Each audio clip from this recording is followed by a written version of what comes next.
படம் எடுக்க முடிவு பண்ணிட்டீங்க சார்? ஏற்கனவே 35mm படம் எடுத்து ரொம்ப நஷ்டம் அடைஞ்சிட்டேன். இப்ப அந்த நஷ்டம் எல்லாம் சரி கட்டணும்னா ஒரு பெரிய படம் எடுக்கணும்னு சொன்னாங்க. யோசனை பண்ணி பார்த்தேன். இப்போதைக்கு பெரிய படம்னா 70mm தான். துணிஞ்சு இறங்கிட்டேன் சார்.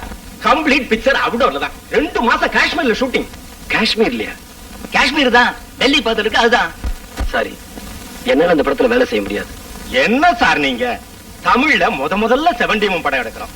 நாளைக்கு சினிமாவை பத்தி ஒரு சரித்திரம் எழுதுனா முதல் தமிழ் 70mm ப்ரொடியூசர்னு என் பேர் வரும். அந்த படத்துடைய டைரக்டர் அப்படின்னு நம்ம டைரக்டர் சார் பேர் வரும். அந்த படத்துடைய ஒளிப்பதிவாளர் அப்படின்னு உங்க பேர் வரும். இந்த நல்ல சந்தர்ப்பத்தை வேண்டாம்னு சொல்றீங்களா சார்? நீங்க சொல்றதெல்லாம் சரிதான். ஆனா 2 மாசம் அந்த குளிர்ல என் குழந்தைய வச்சுக்கிட்டு, ஓ காட், என்னால முடியாதுங்க. சரி, அங்க குழந்தைய கூட்டிட்டு வர வேண்டாம். இங்க யாராவது சொந்தக்காரங்க வீட்டுல விட்டுட்டு வரலாம்ல?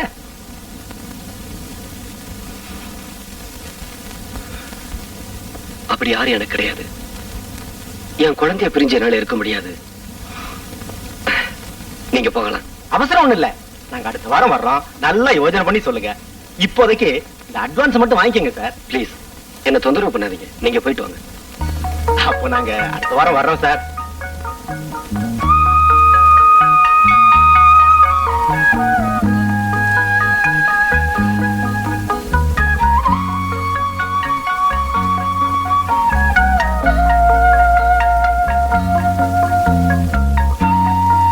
ஒரு நிமிஷம்.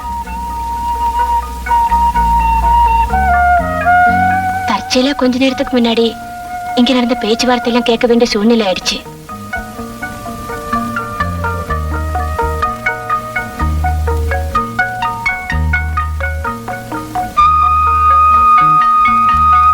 எனக்கு சினிமாவை பத்தி ஒண்ணும் தெரியாது.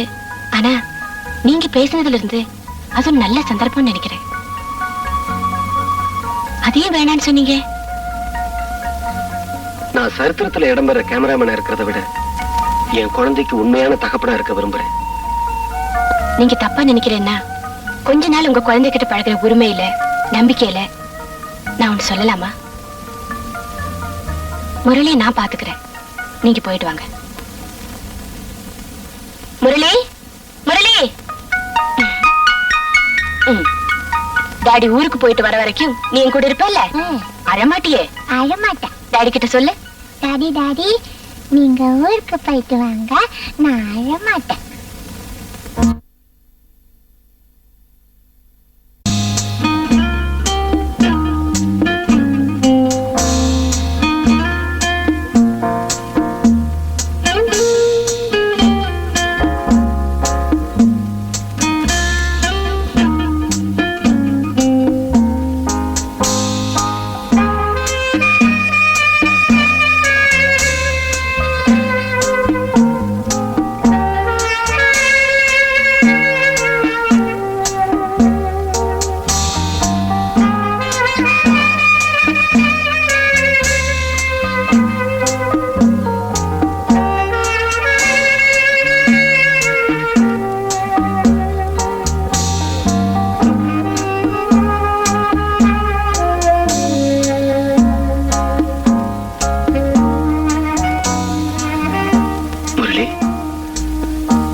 டாடி ஊருக்கு போயிட்டு வரட்டுமா?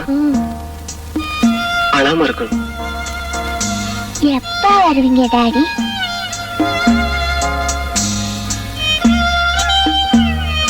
சீக்கிரமா வந்துருவேன். சமத்தா இருக்கணும். ஆன்டி சொல்றபடி ஒழுங்கா கேட்கணும்.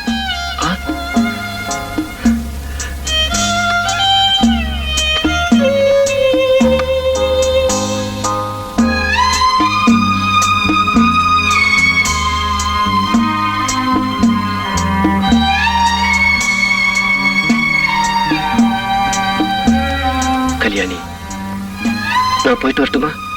போடா, 2 மாசம் ஆகுள்ள வரதுக்கு. உன் பேச்சுக்கா?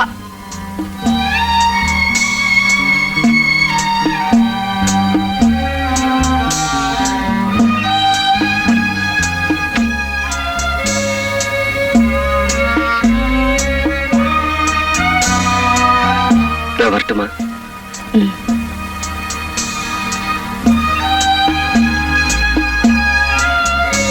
கோர்ட் உங்களுக்கு கொடுத்த செப்பரேஷன் டைம் முடியறதுக்கு இன்னும் எத்தனை நாள் இருக்கு? 2 மாசம்.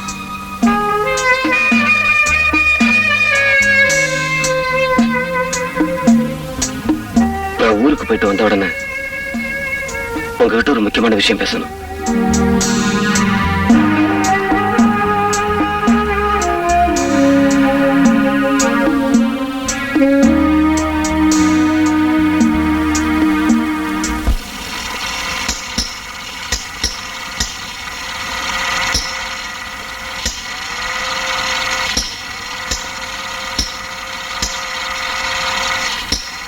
ஐயோ, வண்டி தானா ஓடுதே.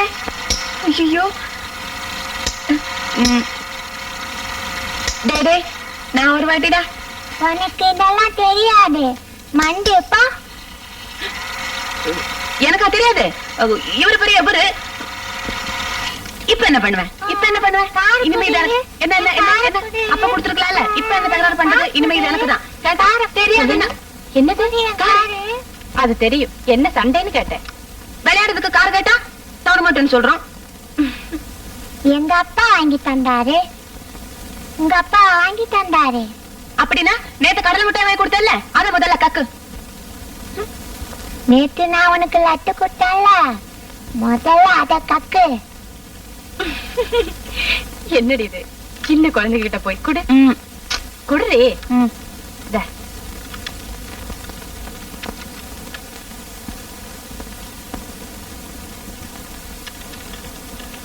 இந்தா, நீ ஏன் வச்சுக்கோ. இந்தா இந்தா, நீ ஏன் வச்சுக்கோ.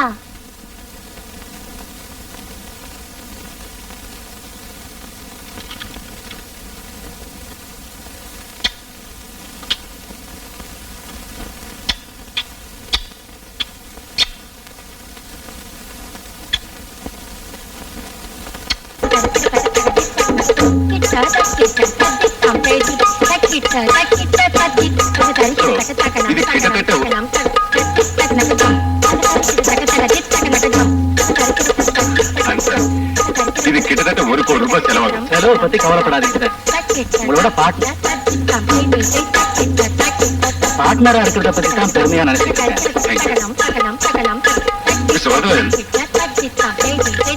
இன்னொரு முக்கியமான விஷயம்,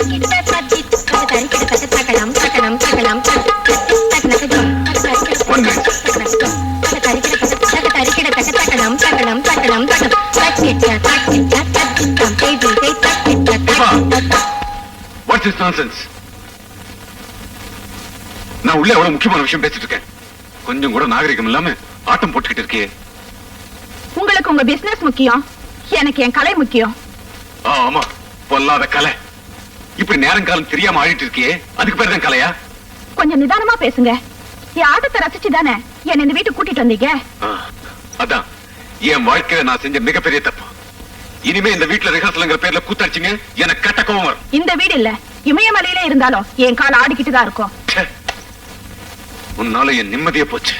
இப்போ ஒண்ணு கெட்டு போகல. உங்களுக்கு நான் வேணுமா நிம்மதி வேணுமான்னு நீங்களே முடிவு பண்ணிக்கங்க.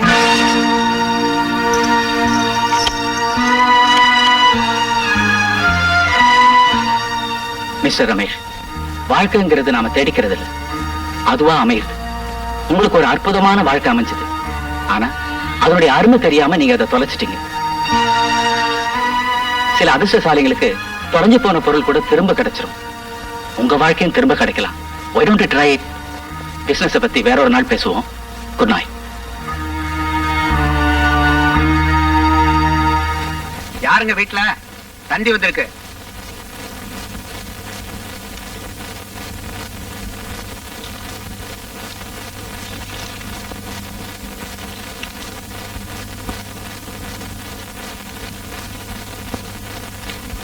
Arriving today evening flight. Ramanan. Murali, இன்னைக்கு உங்க அப்பா வராரு. எப்பா? 8 மணிக்கு. ஹை,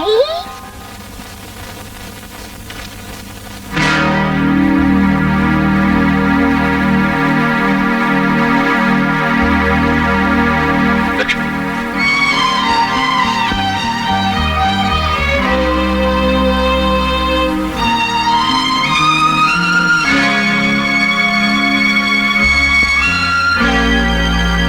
பரவாயில்லையே, என் பேரு கூட ஞாபகம் வச்சிருக்கீங்க. உள்ள வாங்க.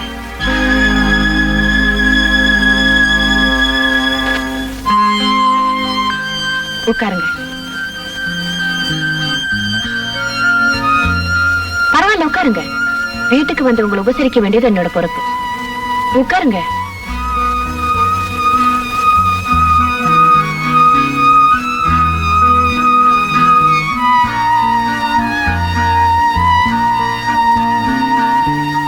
அப்புறம் எங்க இவ்வளவு தூரம்? உன்னை பார்க்க தான் வந்தேன். என்ன விஷயமா வந்திருக்கீங்க? நம்ம 2 பேருக்கும் கோர்ட்டு கொடுத்த செப்பரேஷன் பீரியட் முடிஞ்சிருச்சு. இத சொல்றதுக்கா இவ்வளவு தூரம் வந்தீங்க? அது எனக்கு தெரியுமே. எனிஹவ், இன்ஃபர்மேஷனுக்கு நன்றி. லக்ஷ்மி, நான் ஒரு முடிவுக்கு வந்துட்டேன். அந்த அளவுக்கு முன்னேறிட்டீங்களா? இல்ல, சீக்கிரமா ஒரு முடிவுக்கு வர மாட்டீங்களே, அதுக்காக சொன்னேன். என்ன முடிவுக்கு வந்திருக்கீங்க? தீபா கிட்ட இருந்து நான் பிரிஞ்சுட்டேன். ஏன், அந்த ஆட்டக்காரிக்கு பதிலா வேற யாராவது பாட்டுக்காரி கிடைச்சிருக்காள? உடைய மாத்திர மாதிரி இப்படி உறவுகளை மாத்திக்கிறீங்களே சார். லக்ஷ்மி, நடந்ததெல்லாம் கனவா நினைச்சுக்க. ஏற்கனவே அப்படித்தான் நினைச்சுக்கிட்டு இருக்கேன். நாளை கோர்ட்ல நாம 2 பேருமே சேர்ந்து வாழதான் எழுதி கொடுத்துருவோம். உங்களால நான் பட்ட துன்பங்கள் போதும். மறுபடியும் என் வாழ்க்கை குழப்பாதீங்க. இல்ல லக்ஷ்மி, எதிர்காலத்துல என் உயிர் இருக்கிற வரைக்கும் உன் ஒருத்திக்கு மட்டும்தான் சொந்தமா இருப்பான் ரமேஷ். இனிமே சபலங்களுக்கோ சலனங்களுக்கோ சத்தியமா இடம் கொடுக்க மாட்டேன். நாளை காலையில 11 மணிக்கு கோர்ட்டுக்கு வா. எந்த கோர்ட்ல நாம தற்காலிகமா பிரிஞ்சோமோ அதே கோர்ட்ல நாம நிரந்தரமா இணைஞ்சிருவோம். மறுபடியும் சொல்றேன், நாளை காலையில 11 மணிக்கு கோர்ட்ல உனக்காக நான் காத்துக்கிட்டு இருப்பேன்.